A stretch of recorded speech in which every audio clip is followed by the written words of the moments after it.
honorable judges, respected teachers, and my dear friends. Today, I want to deliver my lecture on the topic of the importance of education. My dear friends and teachers, this is very important topic. I hope you will listen my speech carefully.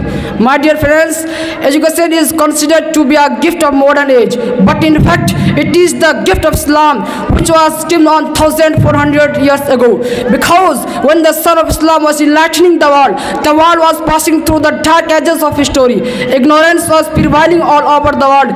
There was neither school nor a college and library at that time. Islam laid down the foundation of education, and Islam nothing more than education. Seeking knowledge is a sacred duty, and it is obligatory on every Muslim, both male and female, and it is obligatory on male and female, as Allah subhanahu wa ta'ala says, Surah Alaq, Iqra bismi rabbika alladhi khalaq, khalaqal insana min alaq, Iqra wa rabbukal akram, alladhi allama bil qalam, allama al insana ma lam yalam. It means read with the name of your Lord who has created. He has created from a cloth. Read, and your Lord is the most generous, who has taught writing by the pen. He taught mankind which he did not know. My dear audience, these are first verses of the Holy Quran, which was revealed to our Prophet Muhammad engaged themselves in learning and teaching. My dear friends, and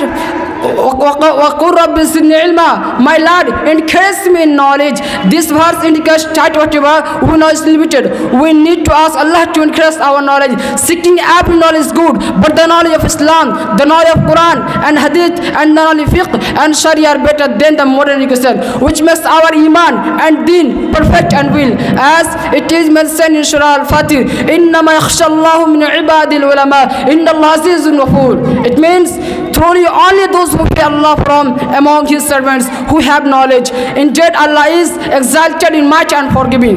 My dear friends, the knowledge of religion means ilm din, which is obligatory on every Muslim, as our Prophet Muhammad sallallahu alaihi wasallam, talabul ilmi ala faridatun ala kulli muslim wa muslimatin. Acquiring knowledge is obligatory on every Muslim, both male and female. And in on another hadith, our Prophet Muhammad sallallahu alaihi wasallam about himself, ana bu'istu mualliman, I was sent down as a teacher. Therefore, the companions of our Prophet Muhammad sallallahu alaihi wasallam engaged themselves in learning and teaching.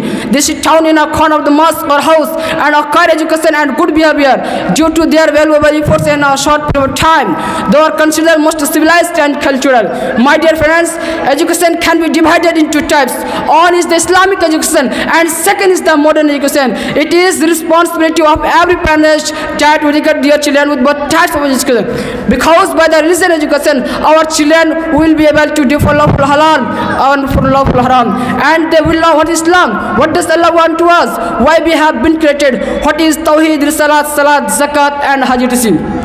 And the second type of education is the modern education. By this education, our children can be a doctor, engineer, advocate, scientist, and artist, etc. And also said on our Prophet Muhammad sallallahu alaihi wasallam said, an Abi Hurairah radiyallahu anhu, anna Rasulullah sallallahu alaihi wasallam qala, man salaka tariqan yaltabisu fihi ilman, sahala Allahu lahu tariqan fil jannah. Abu Hurairah reported, the messenger of Allah said, whoever take on path upon which to obtain knowledge, Allah makes the path to Jannah easy for him. Who is the path to insight? It is clear from above Hadith and Quran that we must get knowledge in order to succeed in this world and hereafter. At last, I want to finish my speech from here. I pray to Allah that He gives us knowledge, as the Prophet Muhammad sallallahu alaihi wasallam prayed to Allah, O Lord, increase our knowledge. Ameen. Wa akhir da'wan alhamdulillah rabbil alamin. Assalamu alaikum wa rahmatullahi wa barakatuh.